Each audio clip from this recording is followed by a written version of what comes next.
Sampai mana minggu lalu? Halo? Belum sampai ester, Bu. Baru halida asam? Iya. Iya, Bu. Baik.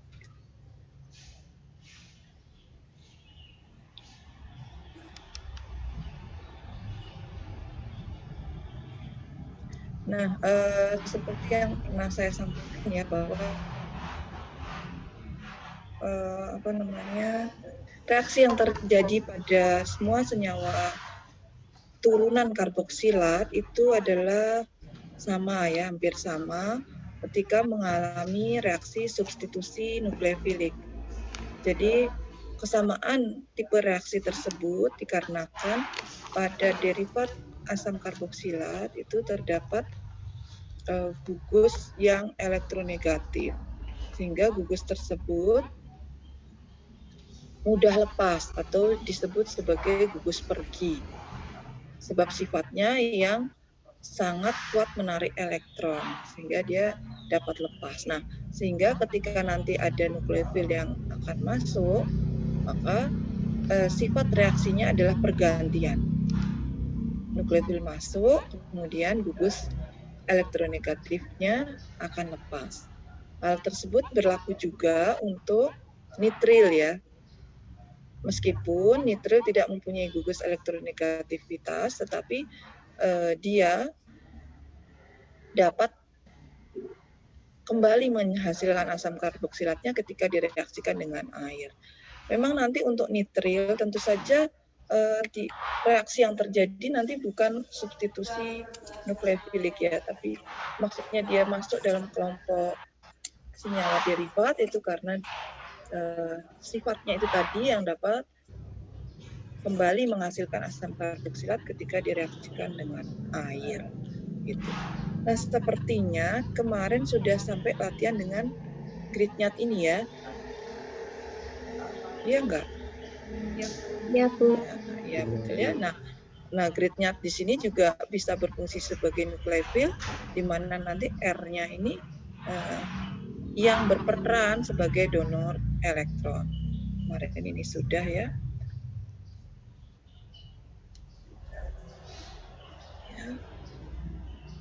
Halida asam ester.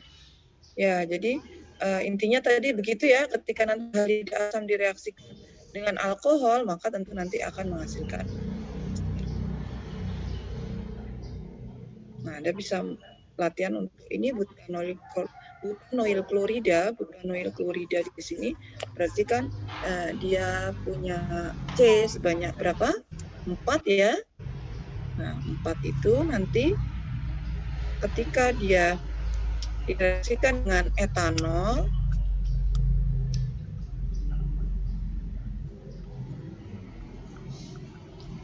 nah, direaksikan dengan etanol itu berarti C-nya 2, C2H5OH. Nah, yang berperan dalam etanol ini sebagai donor elektron adalah atom O-nya. Nah, ini nanti yang akan menyerang ke C karbonil. Nah, jadi nanti ketika elektron di U akan kembali, nah ini Cl-nya lepas.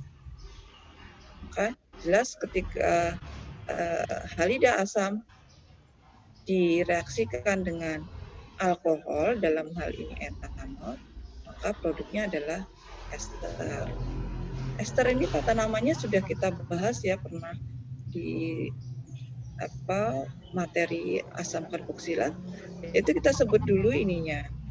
Ini masuknya R-nya apa ini namanya? Etil. Ya, etil. Jadi disebut dulu etil, baru kemudian rantai panjangnya ada 4, berarti butanoa. Di produk klorida asam yaitu butanoil klorida dengan etanol itu menghasilkan etil butanoa. Bisa dipahami kira-kira?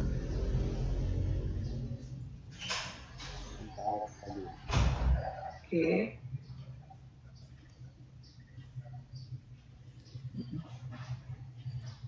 Nanti hal yang sama ketika direaksikan dengan amina, maka nanti akan menghasilkan amida. Amida juga merupakan senyawa turunan karboksilat. Nah, ini langsung aja ya, jadi kita tidak perlu satu-satu. Nanti ini langsung saya ke amida, ini berarti. Nah, struktur amida ini Anda bisa lihat di sini di slide. Jadi sama-sama punya gugus asil ya, RCO. Setelah itu mengikat NH2. Nah, pemberian namanya itu dengan menambahkan mengganti akhiran A dengan mida. Dengan amida. Misalnya contoh di sini 2-metil propanamida, berarti ada metil di C nomor 2 kemudian dengan akhiran amida. Nah, mungkin saya perjelas dengan orek-orek nih. Amida ya, untuk amida. Nah, misalnya nanti dia mengikat, kalau tadi itu gini ya, di C nomor 2 ada metil, 2-metil propanamida, 2-metil propanamida. Jadi hanya diganti amida. Nah, kalau di sini di sini N-nya ini, jika N-nya ini tidak mengikat hidrogen, tetapi R itu diperbolehkan, dimungkinkan, karena N dapat mengikat 3 atom lain. Misal,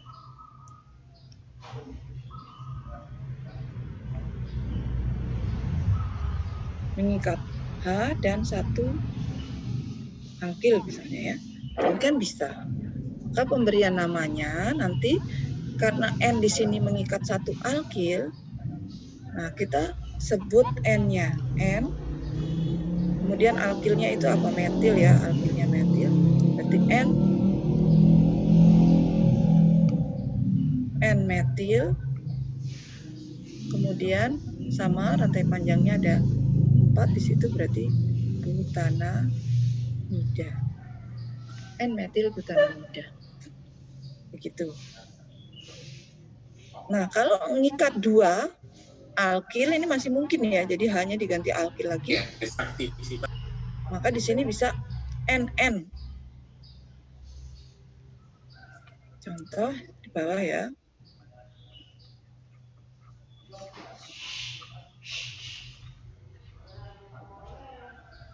Nah, ini jadi nanti namanya Delia, coba namanya jadi apa ini? Ini N-nya di sini mengikat 2 alkil. Metil semua. Maka kita beri namanya jadi apa? N-dimetil butanamida. Iya, betul ya. Jadi karena ada 2, jadi N-nya 2, NN. Kemudian alkilnya itu karena sama, berarti di metil. Kemudian rantainya panjang ada 4, berarti NN di metil butanamida.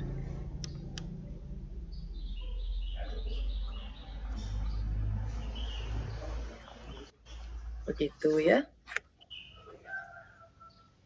Nah, ini sekalian membahas amida. Jadi amida ini bisa dihasilkan dari halida asam, misalnya kita reaksikan dengan amina. Nanti kan mekanisme reaksinya sama, yaitu melalui reaksi substitusi nukleofilik. Nah, sama halnya dengan ini kan benzamida. Di sini N-nya mengikat 2 metil, berarti NN dimetil benzamida. Gitu untuk penamaan amida. Nah, ini klorida asam direaksikan dengan amina.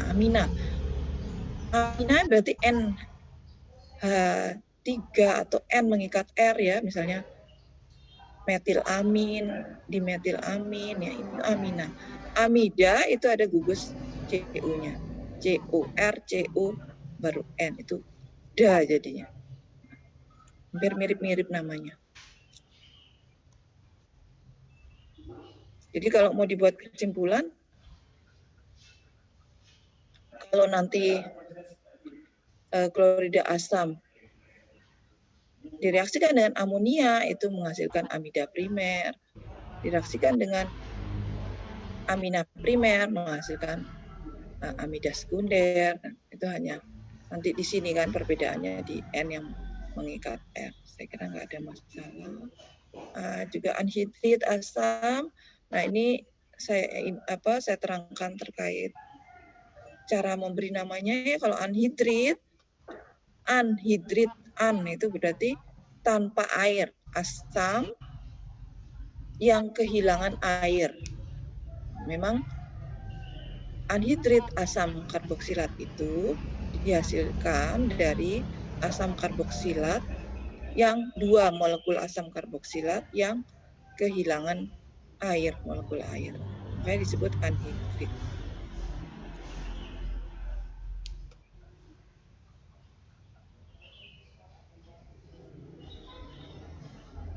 Jadi kalau saya tulis ulang, untuk anhidrid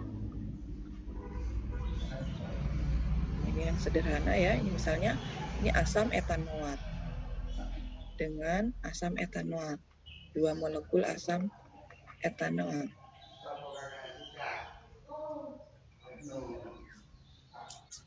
Bukan ditambah ya, tapi penggabungan gitu ya maksudnya. Nah ini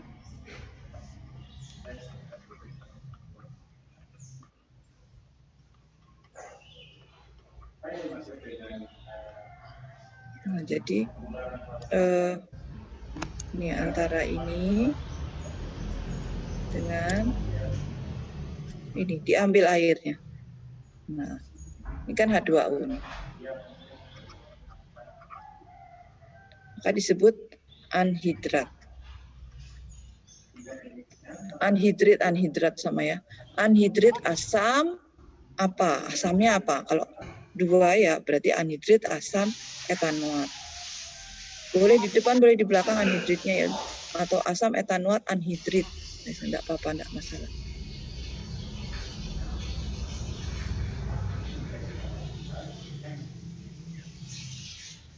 Itu untuk yang anhidrit. Saya kira ini bisa kita lewati, artinya intinya itu sama ya. Ester juga sudah kita bahas terkait ester. Tadi ingat cara memberi nama ester dengan menyebut alkilnya dulu ya.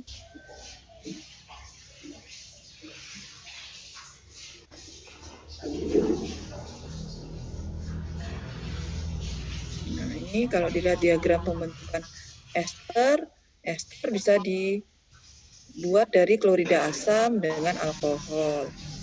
Jadi sebenarnya reaksi antar senyawa derivat asam karboksilat itu muter-muter aja ya.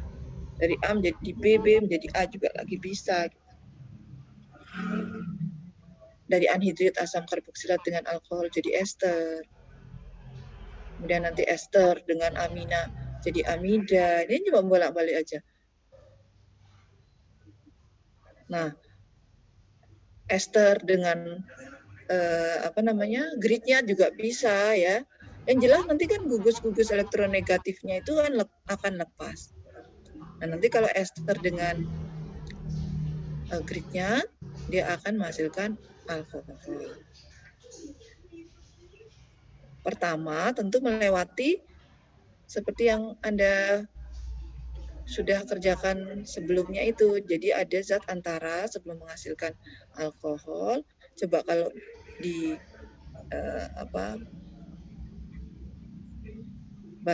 bayangkan ya, kita bayangkan ini ya untuk ester dengan gridnya ya. Dia akan melalui produk antara apa? Ini kan yang masuk R. Sebagai nukleofil ya, R masuk, yang lepas OR. Maka produk antaranya akan menghasilkan apa dulu sebelum menghasilkan alkohol? Produk apa? Keton ya. Ya, jadi keton, nanti baru dari keton reaksi lagi dengan gridnya. Nah, barulah dihasilkan alkohol. Nah, saya kira itu enggak ada yang untuk istilah ya yang perlu Anda mungkin ketahui adalah pada ester itu ada istilah yang disebut saponifikasi. Saponifikasi ini adalah merupakan istilah untuk reaksi hidrolisis ester dengan basa. Jadi nanti kalau basa dihidrolisis kan menjadi asam. Ester dihidrolisis kan menjadi asam karboksilatnya ya. Nah, tapi kalau pada proses hidrolisis itu kita gunakan katalis basa, nah nanti yang terbentuk adalah suatu garam. Nah, garamnya ini yang biasa kita sebut dengan sabun. Sangat mudah jadi ya dalam proses pembuatan sabun itu. Hanya kita gunakan ester dan biasanya senyawa ester, komponen triester, kelompok ester itu banyak kandungannya dalam minyak. Karena minyak kandungannya merupakan triester dari gliserol. Nah, jadi nanti pembuatan sabun itu bahan dasarnya adalah minyak yang banyak mengandung triester gliserol, kemudian kita hidrolisis misalnya dengan basa NaOH, nah maka akan menghasilkan garam. Nah, garamnya itulah yang kita sebut dengan sabun. Misalnya di sini, nah ini di sini dengan menggunakan stearat ya, stearat triester gliserolnya itu asam lemaknya itu adalah asam stearat yang banyak terdapat dalam minyak ya. Minyaknya itu nanti tinggal divariasi aja, mau minyak zaitun, minyak kelapa juga bisa.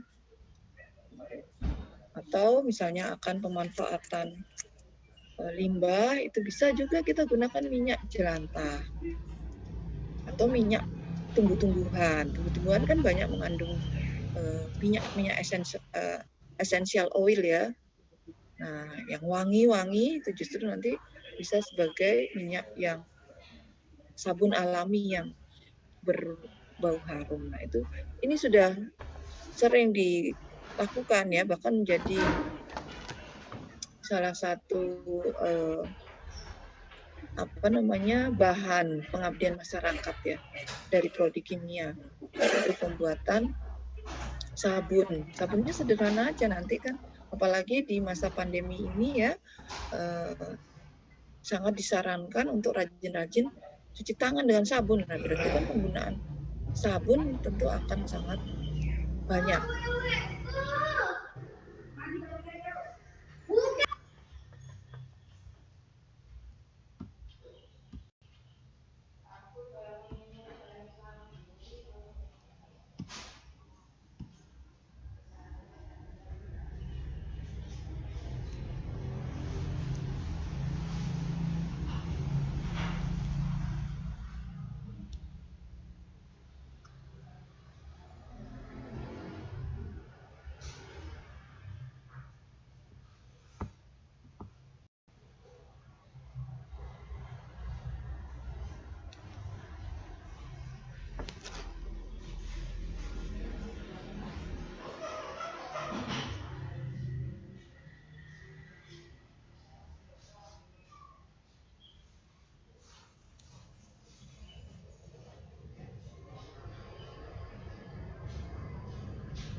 Maaf ya, gangguan bentar. Mohon maaf gangguan ya. Ya, baik itu tadi. Nah, sebenarnya juga HIMA itu juga turut berperan ya kalau kita mengadakan kegiatan pengabdian masyarakat, di mana kita sosialisasi pembuatan sabun. Bahkan sekarang juga ditambah dengan pembuatan hand sanitizer. Ini kan orang kimia ini yang banyak berperan. Cetak penting gue nih aku. Ini hidrolisis sama ya, hidrolisis reaksi dengan air itu bisa menggunakan katalis asam atau katalis basa. Karena reaksi dengan air itu kalau tanpa bantuan katalis kan akan lama. Kita tahu air ini kan molekul yang kecil, ya kurang reaktif. Maka diperlukan bantuan H+ untuk membantu memprotonkan atom O ini dulu.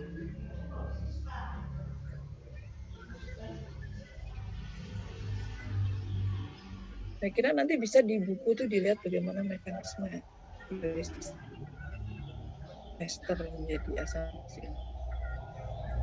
Nah, kalau reaksi reduksi yang lain ya, tipe reaksi yang lain. Reduksi itu adalah memutus ikatan rangkap. Memutus ikatan rangkap antara C dengan U. Pada ester ini juga bisa terjadi pemutusan ikatan rangkap itu. Nanti produk akhirnya adalah alkohol. Jadi untuk reaksi reduksi kita memerlukan bantuan reduktor seperti misalnya LiH4. Nah, inilah yang berfungsi untuk menyumbangkan elektron H-nya ini ya, H-, menyumbangkan hidrogen sehingga nanti akan terbentuk alkohol. Intinya untuk reaksi reduksi itu di sini terjadi pemutusan ikatan rangkap. Nah, saya kira itu. Nah, istilah lain yang tidak ester ya, itu istilahnya yang disebut lakton. Nah, ketika nanti ada misalnya membaca textbook atau artikel yang menyebut lakton, apa itu lakton? Lakton itu adalah ester dalam bentuk siklik. Itu disebut kelompok senyawa lakton. Jadi ingat struktur ester, struktur struktur dasarnya itu kan CO double bond kemudian OR. Nah, jadi meskipun nanti dalam bentuk siklik, ketika Anda mencermati ada gugus fungsi CO, kemudian C-nya mengikat O, kemudian kok mengikat C lagi, ini kan berarti bisa disebut alkil R ya. R kan R itu bisa terbuka, bisa tertutup.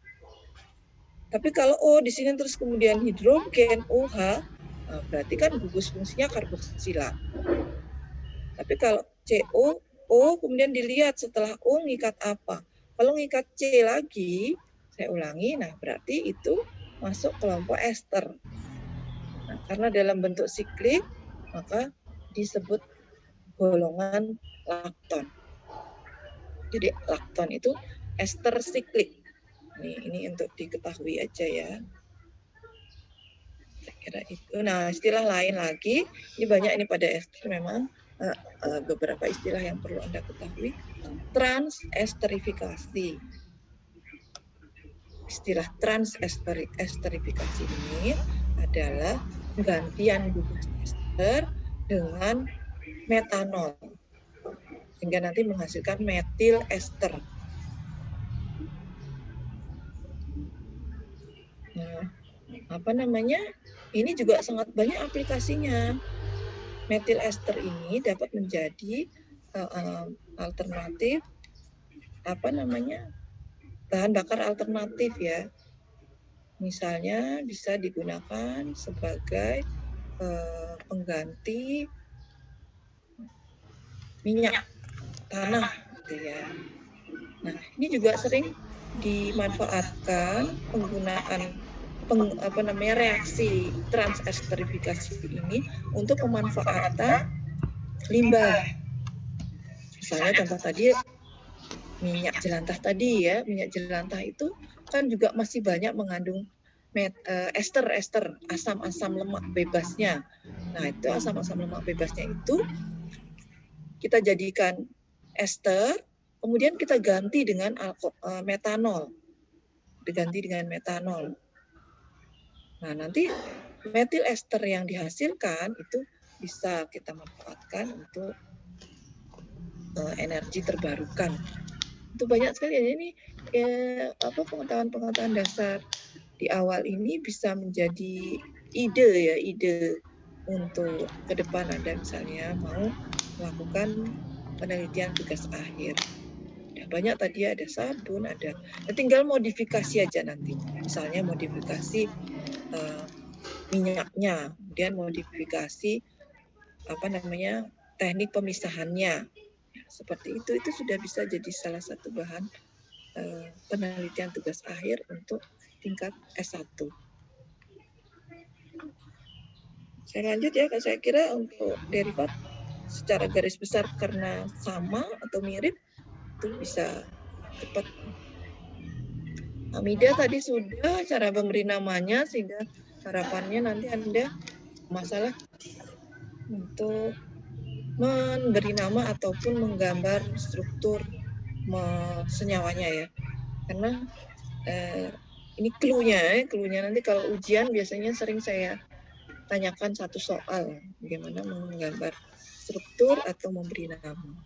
Jadi harapannya sudah tidak masalah, misalnya itu apakah amida atau ester atau klorida asam, Anda tetap ingat bagaimana cara memberi nama senyawa-senyawa tersebut.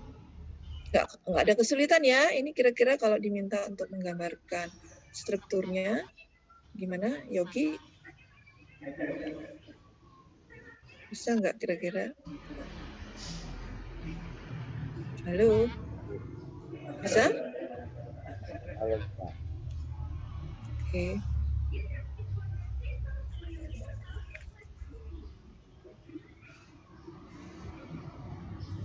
Nah, sekarang misalnya saya tanya ya, karena tadi udah banyak kita bahas derivat asam karboksilat. Amida, ingat rumus umumnya, rumus strukturnya RCONH2.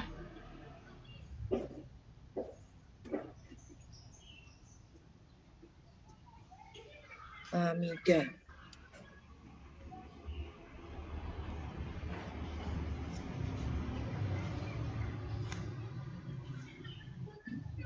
Kira-kira kalau kita cermati lagi, untuk menghasilkan senyawa ini, itu kita bisa hasilkan dari derivat asam karboksilat yang lain dengan apa?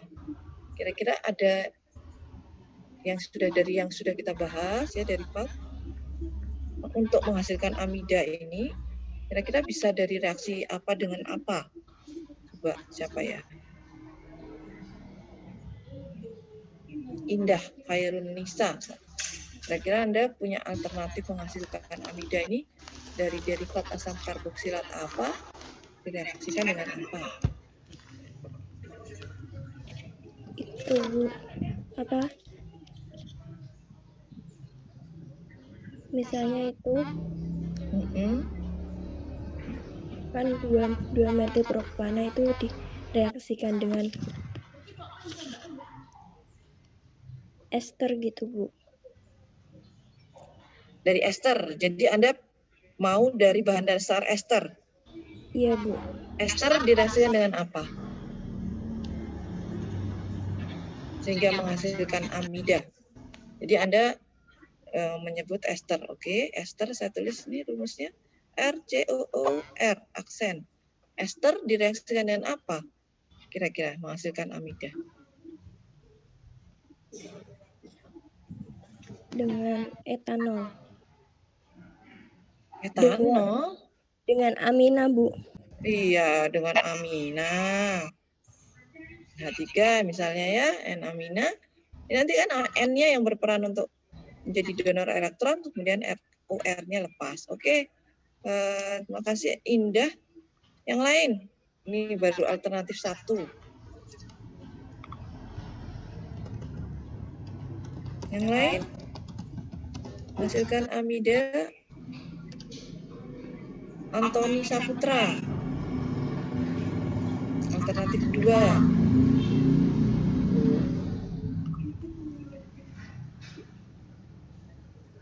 Dengan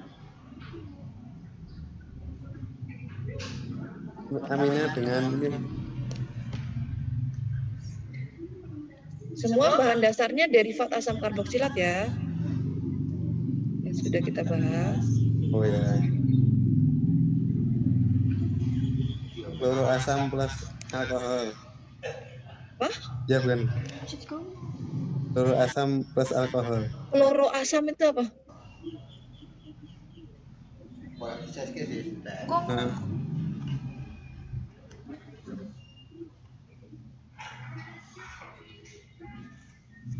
bentar dulu.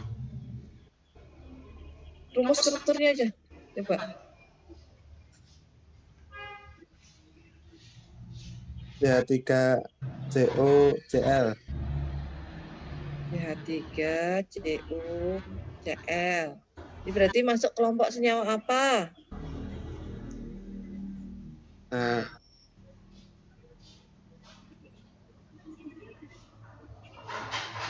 Oke. Waduh. Bukan. Coba beri nama. Iya. Beri nama ini CH3COCl. Anda kasih contoh ini namanya berarti apa? Masih ingat nggak? Klorometilketon. Salah, nggak usah ngomong.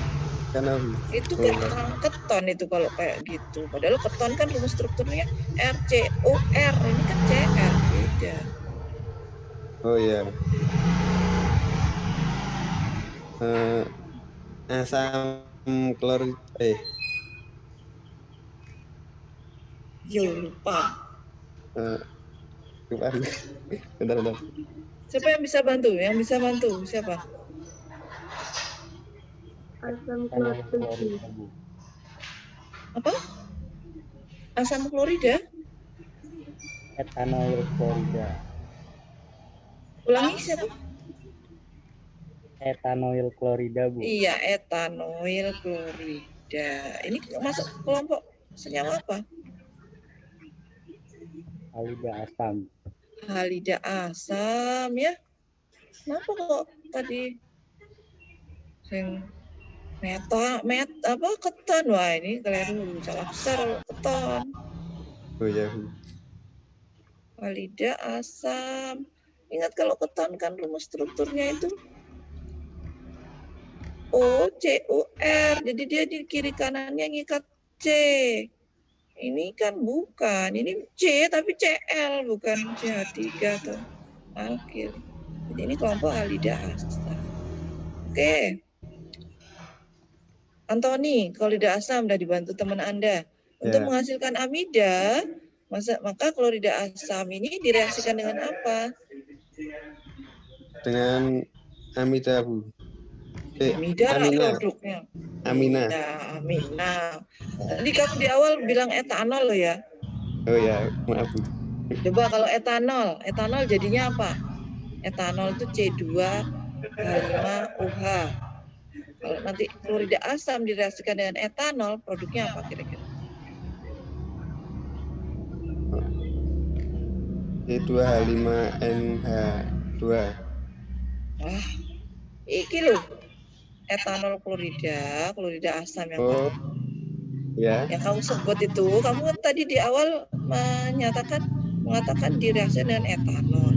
Nah, sekarang saya tanya, kalau klorida asam direaksikan dengan etanol, hasilnya apa?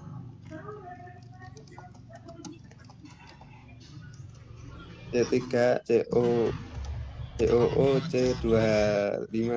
Iya, itu kelompok senyawa apa? Karboksilat. Ester, Bu. Iya. Ester. Nih, ke sini. Ya. Kalau kamu nyebutnya tadi pakai C2H5OH. Oke, jelas? Ya, Jelas baik nggak dulu. ya? Nah ya, jadi kan saya katakan tadi cuma muter-muter aja ya. Jadi kalau klorida asam ada reaksi dengan amina, nanti jadinya amida. Tapi kalau bilang direaksikan dengan etanol, nah nanti ke atas hasilnya ester.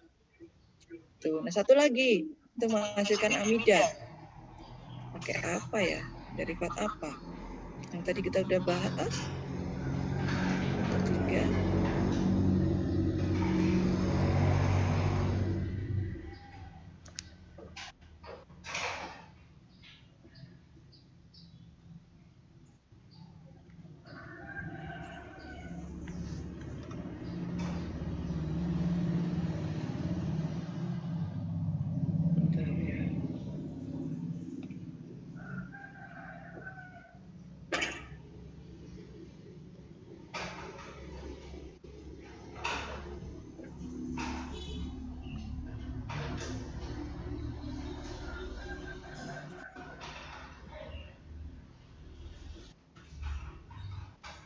Nah, yang ketiga, berarti dengan apa kira-kira?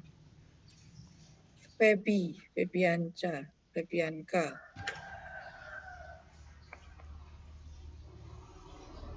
Ada nggak Febi?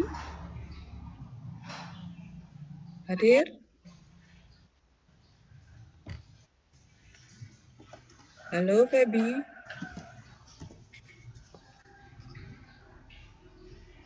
Hilang ya. Dede Siska? Iya, Bu. Siapa ini? Dede? Iya, Dedek. Kira-kira dengan apa nih? Anhidrida sama amina. Ya, yang ketiga dengan anhidrida asam.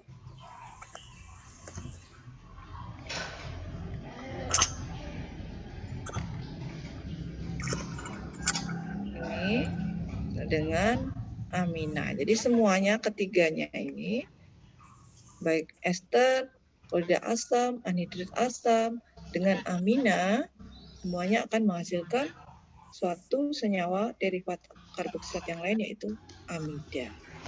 Jadi Anda kalau ditanya bagaimana cari alternatif penggunaan bentukan senyawa amida, nah bisa menggunakan 3 senyawa ini tadi.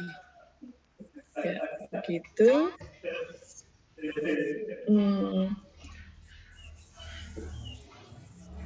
Nah, kemudian untuk reaksi selanjutnya itu sama ya, direduksi sebagaimana tadi yang kita bahas pada ester. Nah, reduksi dari amida itu juga akan menghasilkan suatu amina. Ya. Ganti.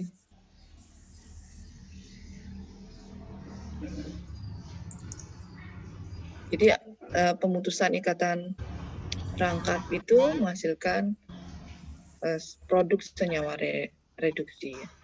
Ini mekanisme reduksinya sama, dia membutuhkan adanya hidrogen dari reduktor, misalnya LiAF. Nah, ini tadi pertanyaan yang saya tanyakan tadi ya, ini sekarang ada tiangnya. Nah, ini untuk menghasilkan amida. NN-dimetilbenzamida, bahan dasar apa yang dibutuhkan? Nah, Anda bisa menggunakan 3 derivat tadi.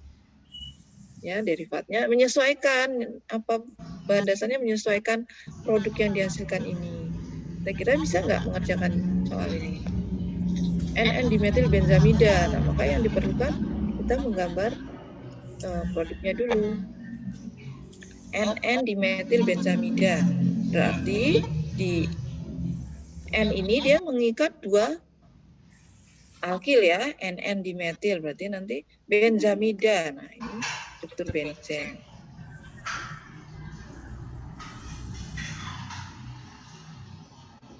Ini ada yang tidak bisa melihat share screen saya ya? Atau enggak masalah? Bisa kelihatan enggak ini? Mungkin yang nggak kelihatan itu, Bu, terkendala jaringan. Iya, tapi dari rata-rata gimana? Artinya banyak yang bisa atau Kalau tidak bisa, kasihan juga tidak bisa lihat. Semoga sempat Anda foto atau gimana ya, kalau misalnya dibutuhkan ya. Nah, ini adalah struktur produk yang dituliskan tadi. NN dimetil benzamida. Nah, sehingga Anda untuk menghasilkan amida ini bisa menyesuaikan derivat asam karboksilat yang diperlukan. Yang jelas dari kelompok senyawa ester, klorida asam atau halida asam, dan anhidrid asam karboksilat biru. Wah, itu.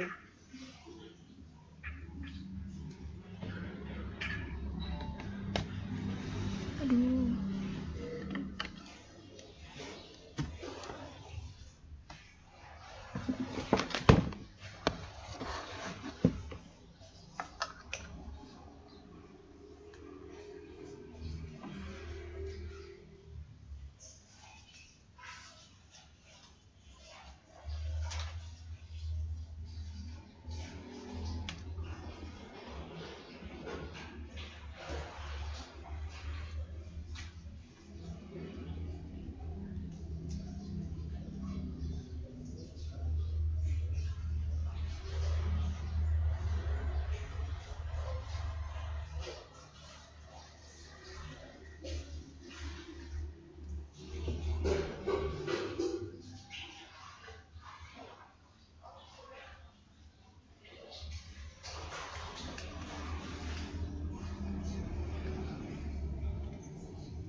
Nah, ini kalau dibalik ya, artinya Anda juga bisa memberi nama ketika diberikan struktur senyawanya.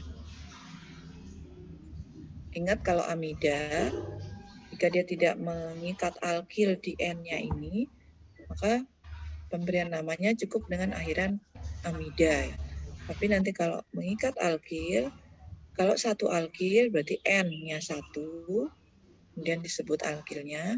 Kalau alkilnya 2, maksimal 2 ini ya, karena N kan maksimal mengikat 3 atom lain. Kalau mengikat 2 alkil, nanti N-nya 2.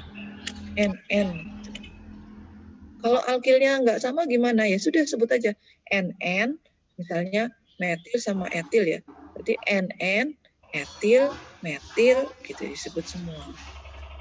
Kalau sama kan bisa kita beri awalan di. Yang terakhir untuk derivat asam karboksilat nitril. Nitril ini R rumus umumnya ya RCN. Cara penulisannya Anda boleh langsung saja menuliskan CN, tetapi di sini diperjelas untuk menunjukkan bahwa ikatan antara C dengan N itu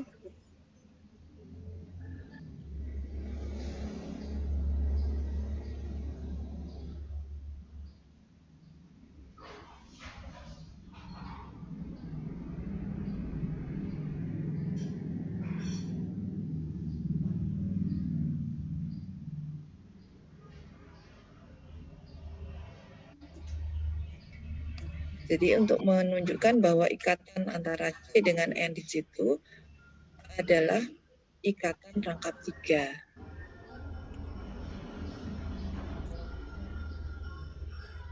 Nah, nanti ini sebelum kita bahas, beri namanya dulu ya. Nitril juga sebenarnya sama dengan yang lain ya. Bisa kita sebut misalnya begini.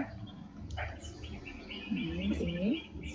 Maka kalau dituliskan ikatan rangkapnya, maka ini C-nya menjadi ikut dalam senyawa rantai utamanya. Jadi ini ada 3, sehingga kita sebut propana nitril. Tapi kalau dianggap sebagai satu kesatuan, gitu ya, CN ya, dianggap sebagai satu kesatuan molekul, atau gugus, maka ini kita sebut sebagai gugusan sianu yang terikat pada rantai utama C yang lain. Nah, ini karena 2, ini kan etana ya. Jadi artinya CN itu terikat di etana. Maka kita bisa memberi namanya cyanoetana. Ini karena dia di C nomor 1 ya. Misalnya nanti dia ada di C nomor 2, misalnya ini C. Ya, begini ya. Nah, ini berarti kan 2 cyanoetana. Tetapi kalau CN-nya ini ingin kita tunjukkan, artinya kita perjelas ikatannya, maka C-nya menjadi bagian dari rantai utama. Sehingga dibalik nanti berarti C ini yang menjadi gugusan rantai samping, Pak ya.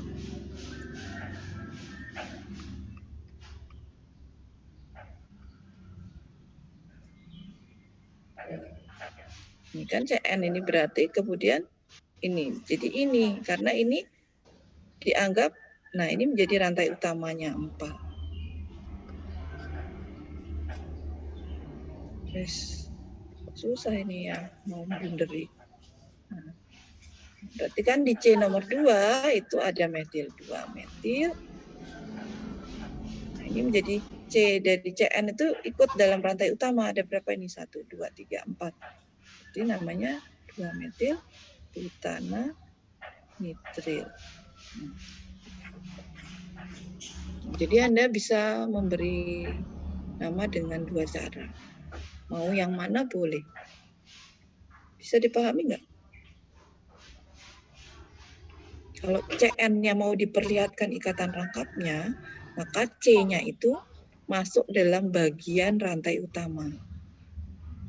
Tapi kalau itu dianggap satu satuan molekul CN, cyanida ya, kan yang lagi trending ini ya. Cyanida itu kan beracun ya. Ditambahkan sedikit saja dalam satu makanan ya jelas itu akan berbahaya sekali ya. CN, cyanida, cyanida. Nah, jadi kalau mau nyebut cyanida atau cyano itu satu molekul kesatuan CN. Nggak bisa kok cuma N aja. CN satu kesatuan sehingga itu terikat dalam rantai utama apa itu. Boleh ya, mau yang mana. Bisa dipahami? Untuk pemberian namanya? Nah, itu yang nitril ya. Nah, nitril pun tidak punya gugus.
Sini saya tuliskan hidrolisis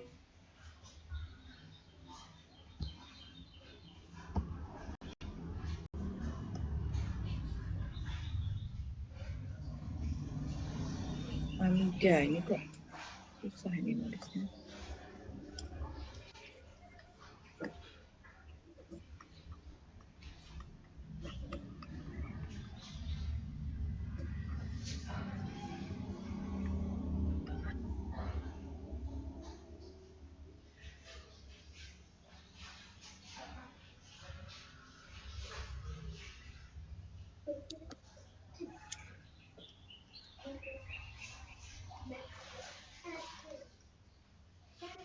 Nanti dengan air, kan ini sama ya nyerangnya ke sini.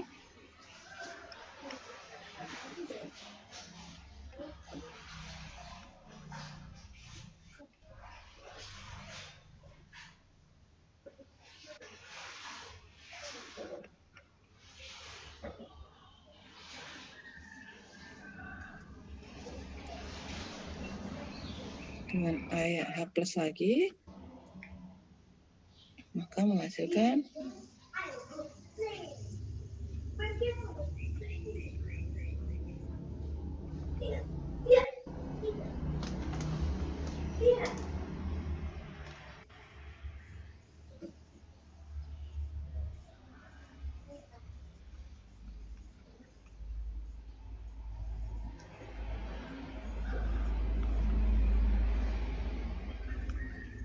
nah ini hidrolisis yang amida ya, amida menjadi asam karboksilat. Nah, nanti yang nitril, ini kalau mau dicatat silakan ya. Yang nitril, mengapa kok dia juga bisa menghasilkan asam karboksilat?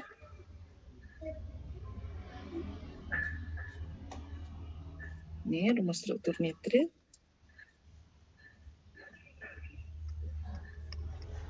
Juga dengan bantuan asam, katalis ya.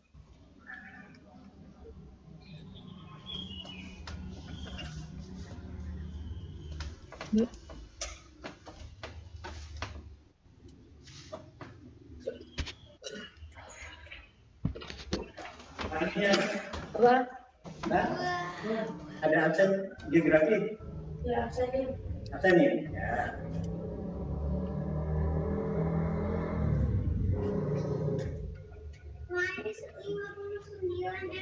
Minus 59%.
Bu, sepertinya belum di unmute.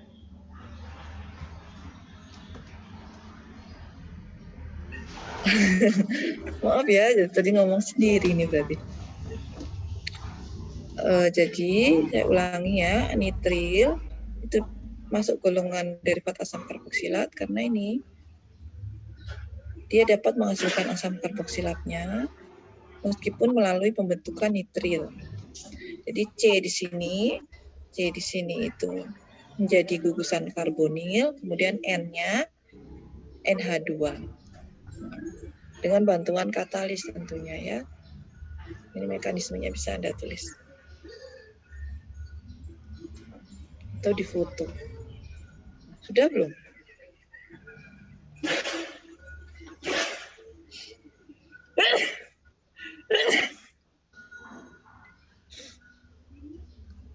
Untuk nitril itu lebih umum, dia mengalami reaksi reduksi ya. Jadi reduksi sehingga menghasilkan amina. Jadi reduksi seperti halnya derivat tadi yang lain itu kan memutus ikatan rangkap. Nah, kalau pada derivat yang lain itu kan ikatan rangkap terjadi di C dengan O. Nah, pada nitril ini kan di C dengan N. Jadi yang diputus ya ikatan rangkap di C dengan N ini. Dia akan menghasilkan produk karena ikatan rangkap 3, ya nanti bertahap. Rangkap 2 dulu, kemudian reduksi lagi, sampai akhirnya menghasilkan amina. Jadi reaksi reduksi itu intinya pemutusan ikatan rangkap dengan masuknya atom hidrogen. Gitu ya, jadinya amina.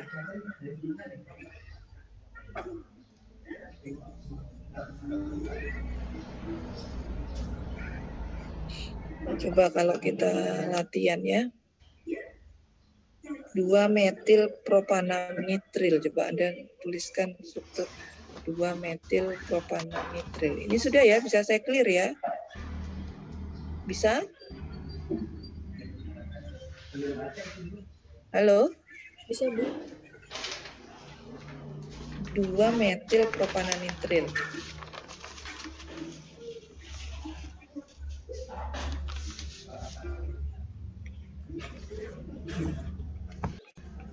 Direduksi. Berarti reduksi itu reaksi dengan H2. Apa produknya? Itu harus digambar ini. 2-metil propananitril. Berarti kalau pakai nitril, C-nya di sini dihitung, ditunjukkan ikatan rangkapnya, maka ada di sini metilnya.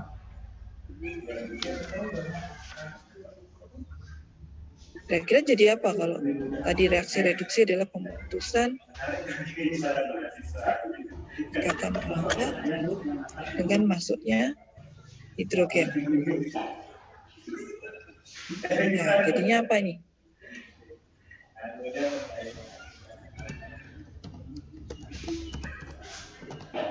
Ini tinggal ditambah hidrogen aja, putus ikatan rangkap jadi hidrogen.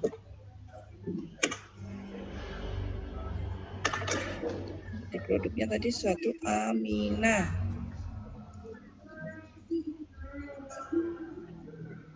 Siapa yang mau mencoba?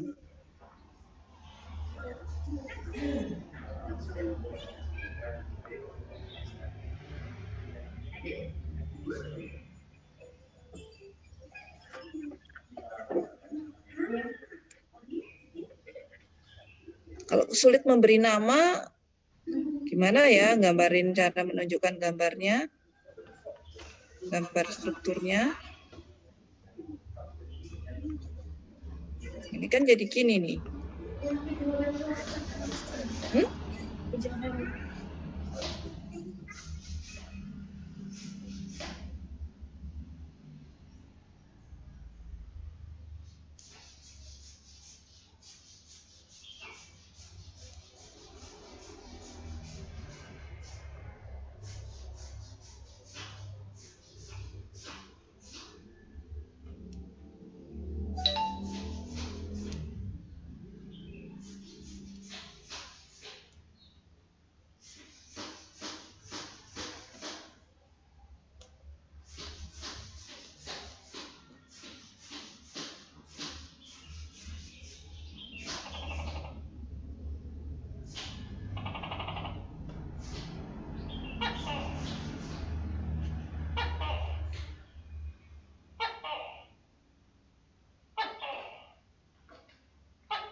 Iya, makanya iki pakai laptopku aja Oh iya.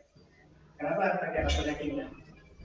sekalian. Nah, itu ini namanya jadinya ya NH2 ini amina ya, ini bisa kita sebut ini sebagai gugusan amino juga. Ini amino bisa. Jadi ini bisa kita sebut satu amino 2 metil propanol. Ya, saya kira itu ya. Semoga bisa dipahami.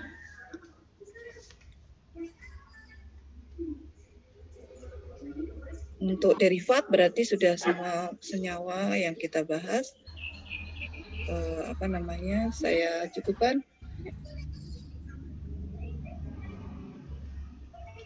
Jadi materi derivat sudah selesai ya. Jadi nanti setelah Lebaran insya Allah kita lanjutkan dengan materi yang baru. Gitu ya.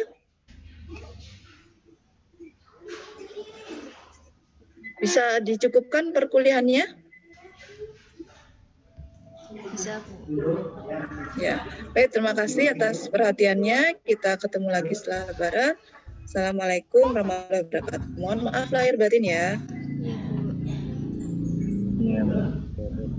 Waalaikumsalam warahmatullahi wabarakatuh. Terima kasih, Bu. Terima kasih, Bu.